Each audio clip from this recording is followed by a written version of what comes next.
Hi, I'm Alex Elle, and I write books for a living. The Hey Girl podcast was created with sisterhood and storytelling in mind. Hey girl. Hey girl. Hey girl. Hey girl. I'll be sitting down with some phenomenal women to discuss love. I believe we grew distant out of love of some type, like, I don't want to hurt you. Loss. Really don't know what's going to trigger that feeling of grief in any moment. And a topic very important to my work, self-care. Freedom is self-care. It's not about pedicures. It's not about clothing. It's not about trips. Join us as we journey through sharing together. Today I'm sitting down with the only woman I let touch my hair. Her name is Gianne, and she's a master stylist and an awesome woman. I'm honored to have her on the show sharing a piece of her story. We talk about self-care, setting boundaries, and overall evolution as we learn to walk through the world in the way that we're intended. This is Gianne's story.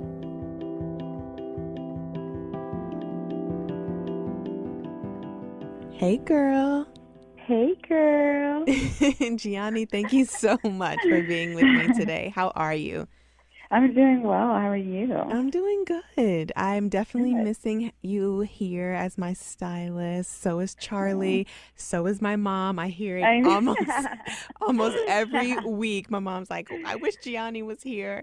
I miss them. I miss all of you. I'm just really happy that we're able to hop on this call and talk about some really big things that are happening in your life. And there's been a lot of transition over the past year. So before we get started, though, I would love for you to introduce yourself to the Hey Girl listeners. So if you can answer this question, who are you and what do you do?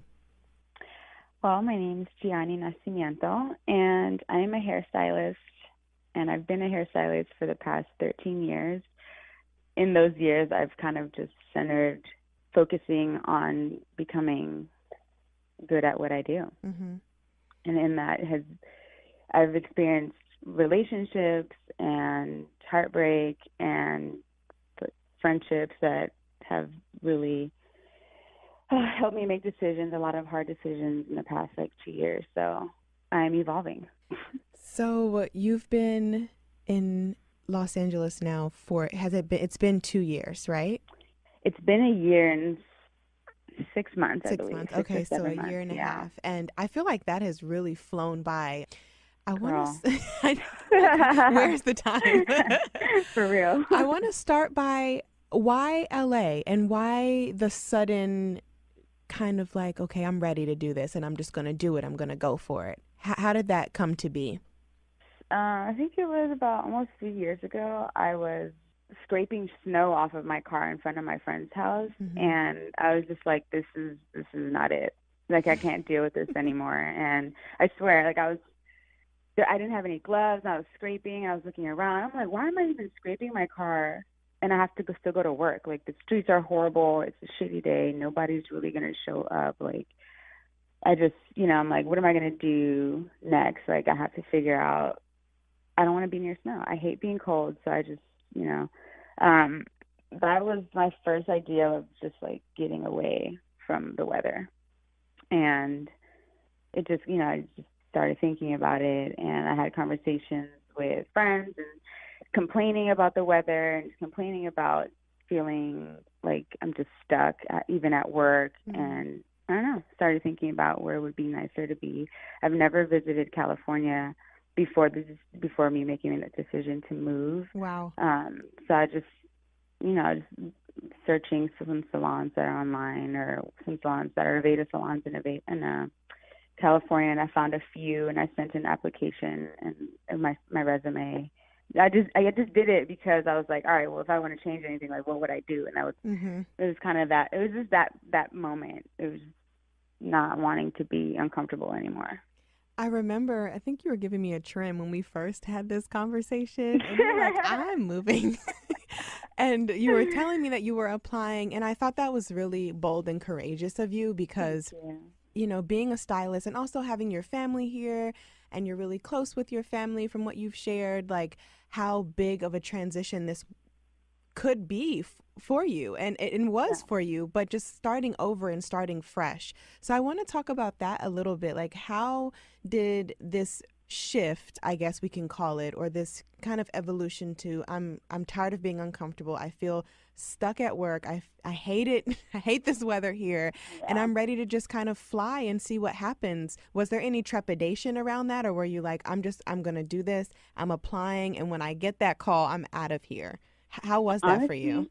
Honestly, I didn't think that I was going to get any response because the two salons that I applied for are like these elite salons, and I'm like, all right, well, if I'm going to go, like I want to work somewhere where I really want to be. I didn't think that I was going to get any response back, and I didn't tell any of my family members. I just told like my really close friends that I was like applying to some salons in California, and I told a few of my clients, and they're like, oh God, so that means you're leaving. And I'm like, no, well, I don't think I'm leaving yet because I just applied. Like these salons aren't even looking for hire, they're not even looking to hire. So, I mean, I was like, I'm just doing it just to do it, to see what happens. And then 2 weeks later, I get an email and phone calls back about setting interviews up in California, and I was like, "Oh shit!" Like okay. This is about to happen. Yeah. So once I got the call, of course I said yes, and I told my mom, and it was me, my mom, and my dad were sitting at dinner, and I just like looked up, and my dad was like, "Why are you so quiet?" And I was like, "I'm gonna move to California and have an interview in 2 weeks." And he was like, "What?" Whoa. And my mom was like, "No, baby." And I was like, "Yeah, started getting emotional, started talking about what was going on and how I was feeling." And she was like, "Well, if this is what you want to try, and she's like, you can always come back home."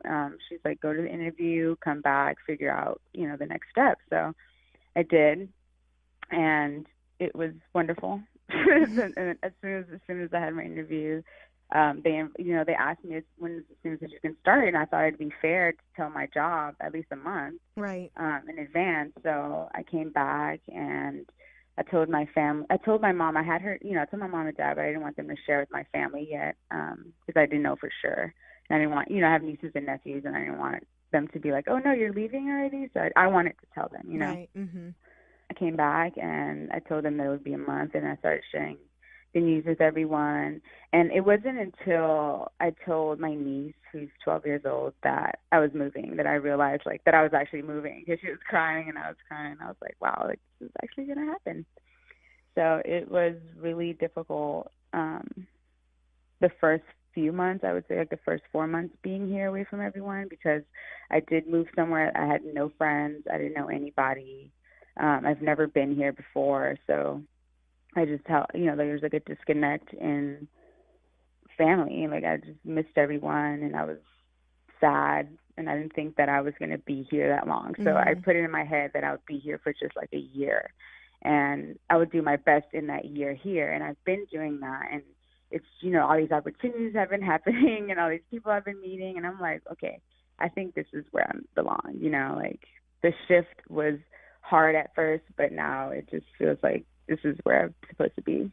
What did this experience teach you about self-trust and kind of just letting where your heart wanted you to be, and this new experience lead you? How was self-trust playing a role in that? Girl, I think a lot of it has to do with reading.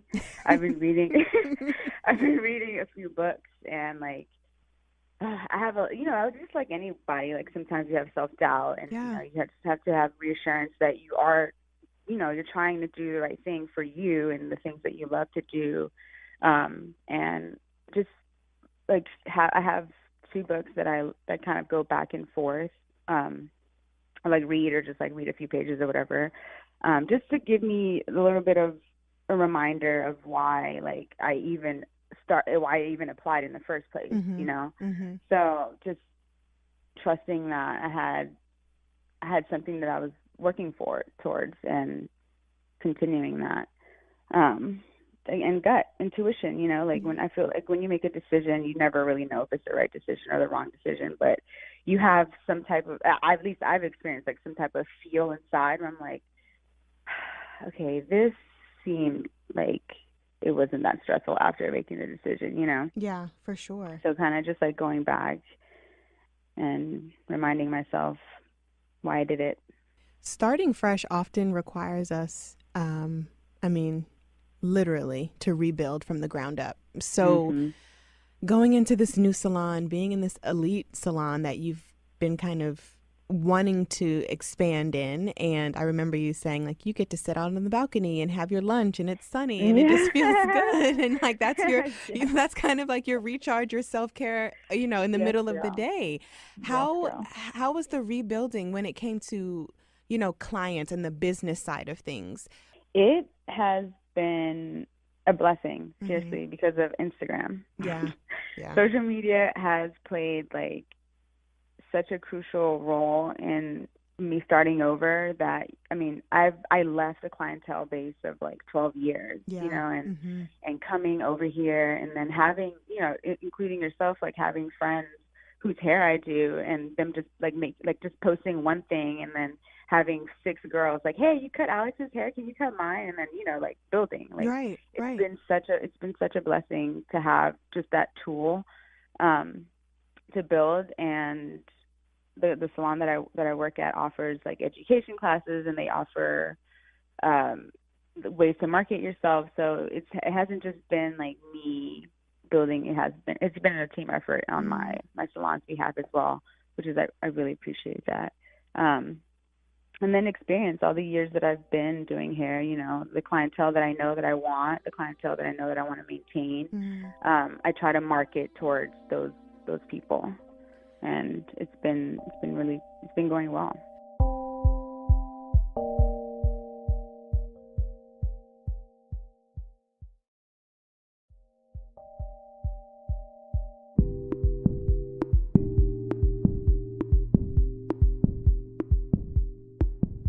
So I want to ask you 2 questions.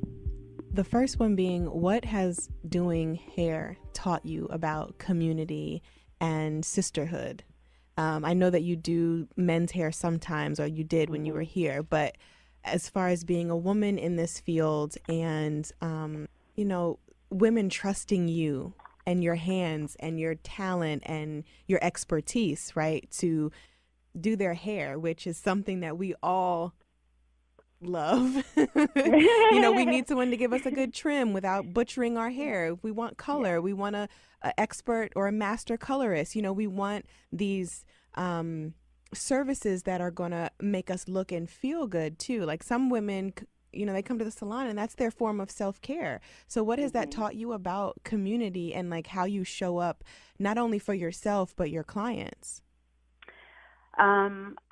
It's taught me that success not shared is failure. And for me, girl, I spend thousands of dollars on education for myself, like taking classes in New York, taking classes wherever. Like it doesn't even matter. I'm not like, I consider myself like a cutter. Like I cut hair, but I also do color, and I also, I do everything. But I feel that it's important for as a stylist to continue your education and to continue to build product knowledge and everything, but not just for yourself, like for your clients. So I share all the information that I can with my clients about their hair or their lifestyle or whatever it is that they're doing. And it's like, if you're taking, I don't want you to come into my salon. I don't want you to come in my chair, sit down, get one service, and then that's it. Like I want the setup for you to come to me to be just a foundation, like the start of whatever it is that you're going to be doing with your hair. Because once you leave my chair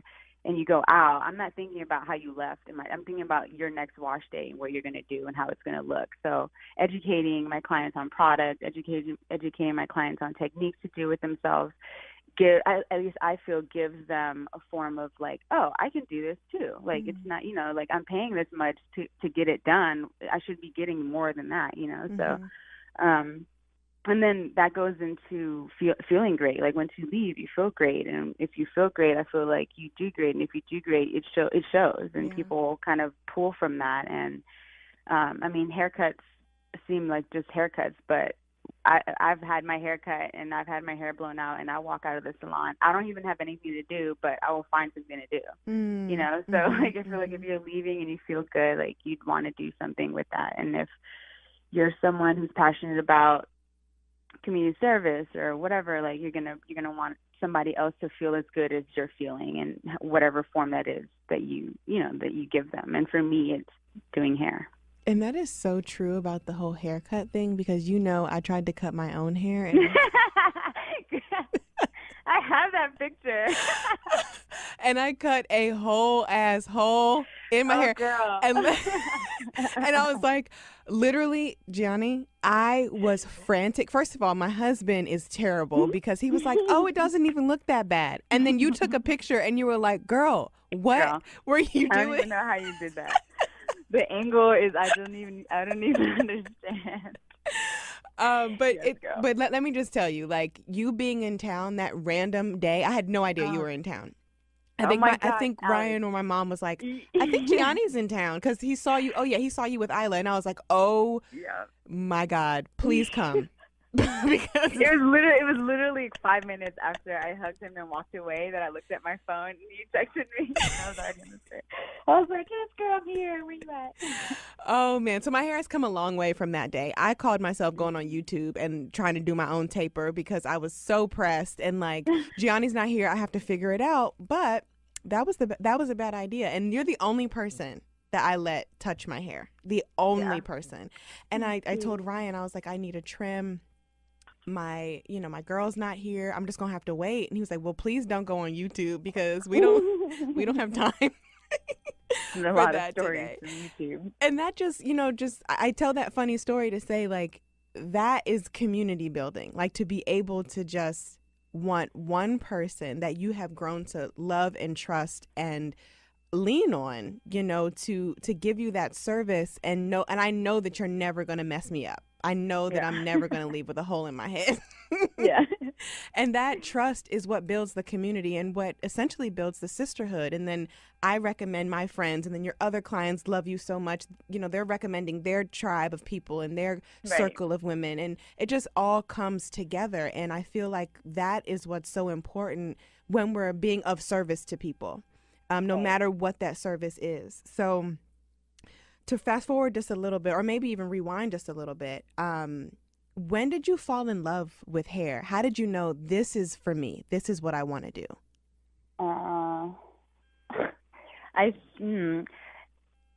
Maybe like 6 years ago.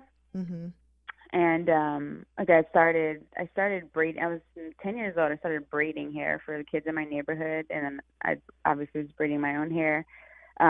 I've always had my hands in hair, and it was in high school when I had a counselor who told me about a trade program where you can go to high school half the day, and then you'll learn a trade the other half of the day.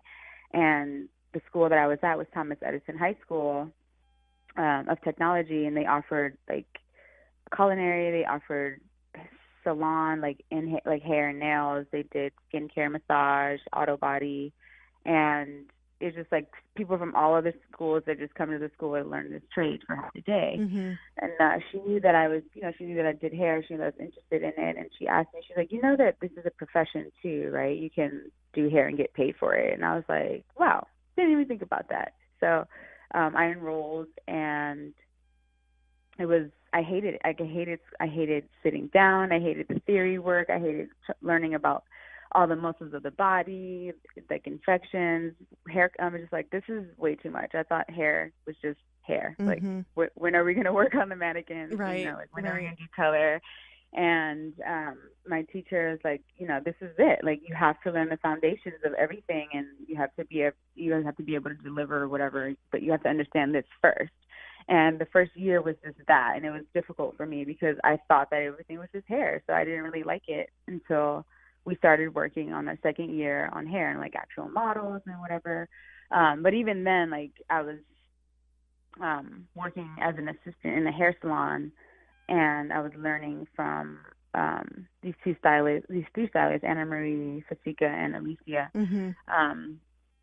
And they're kind of like, they're the trio that had like kind of opened my, like, beauty school did open my eyes a little bit, but these three women like really showed me like, this, if you want to be a hairstylist, this is what you need to be doing. Mm-hmm. And it wasn't until it wasn't until I started working with them that I was like, wow, this is going to be something that I'm going to want to do for the rest of my life.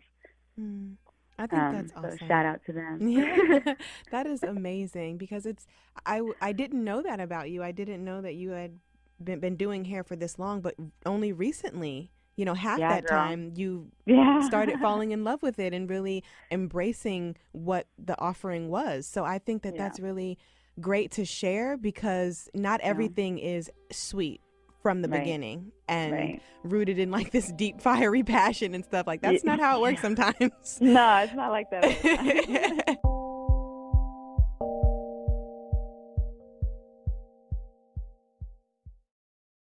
Shine is a free self-care app that will help you say, I got this every morning. Each day you get motivational texts and audio clips tailored toward your personal goals.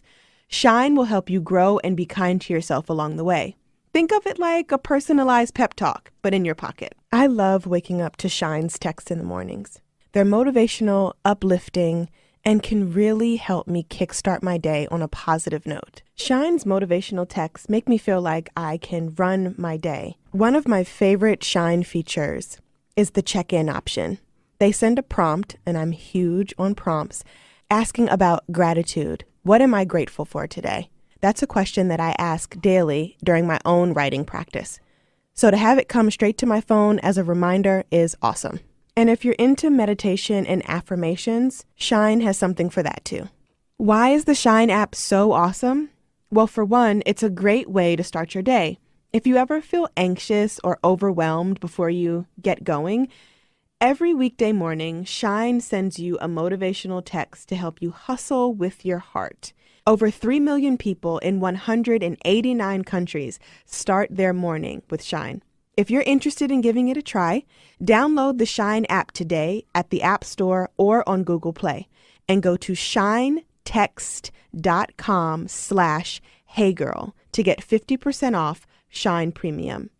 You'll get access to the entire Shine audio library and enjoy other exclusive features. That's shinetext.com/heygirl to get 50% off Shine Premium. Again, that's shinetext.com/heygirl. shinetext.com/heygirl.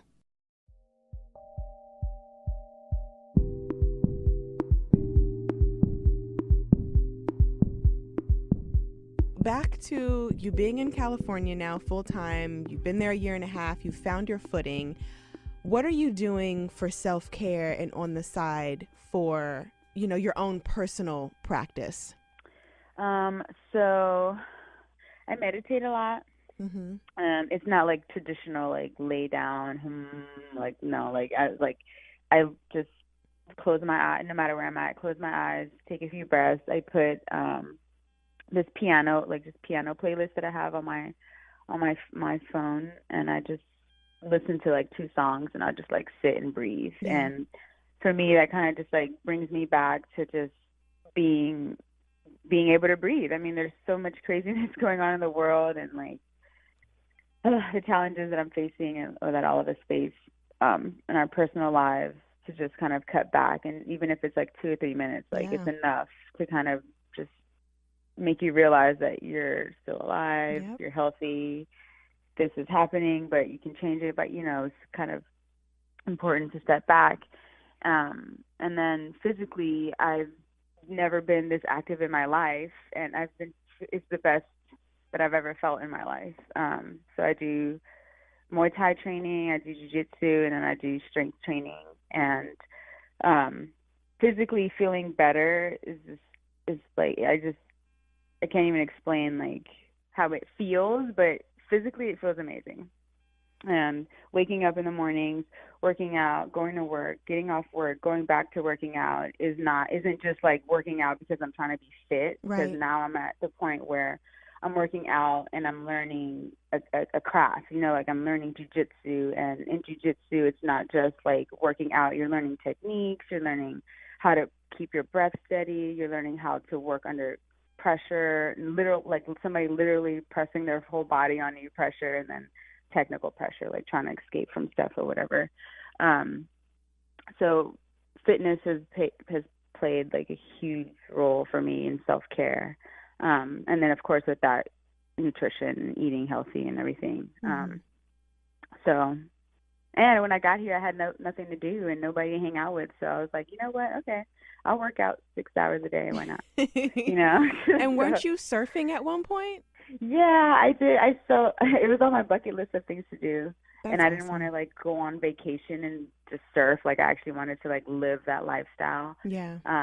So I surf with a few of my friends every now and then, and it's not something that you learn one day. Like you're literally like some days are great. I feel like a pro surfer, and then the next day is like I'm being pummeled by wave by wave by wave. So it's a challenge too.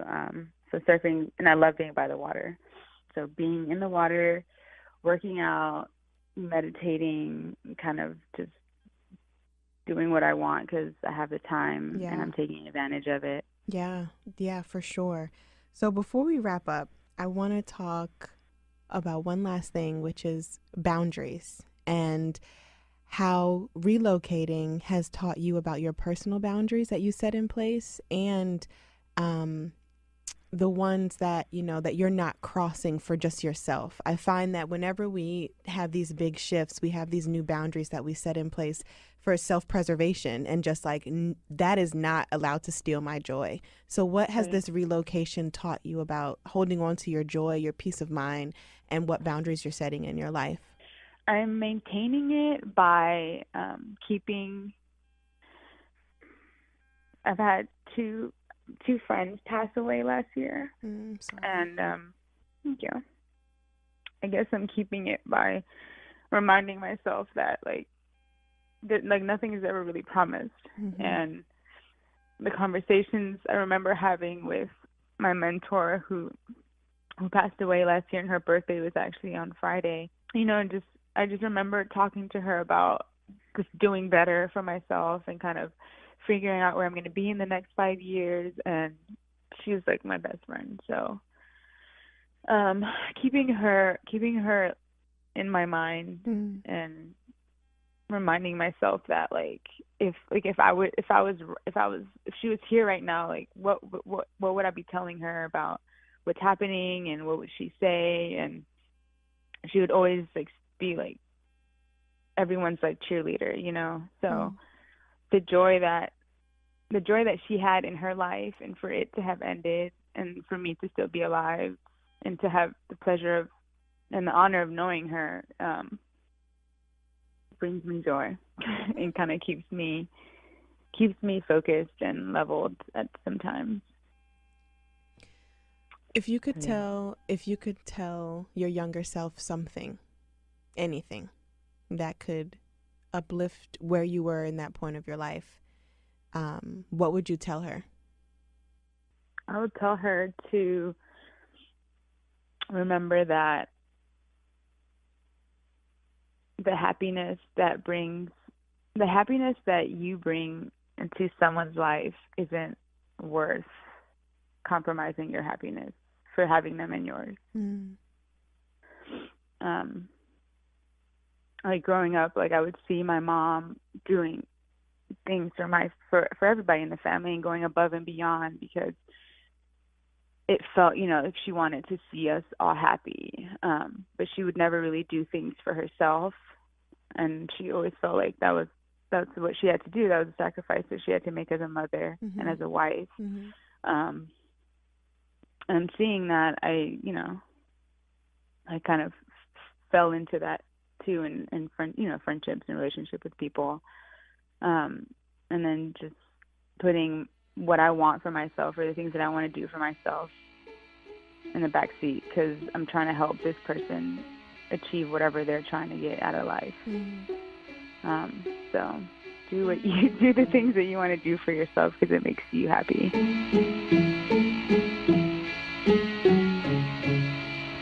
The Hey Girl podcast is a member of the District Productive, produced by Paul Woody Woodhall and me, Alex Elle. Music by DC's own Kokai.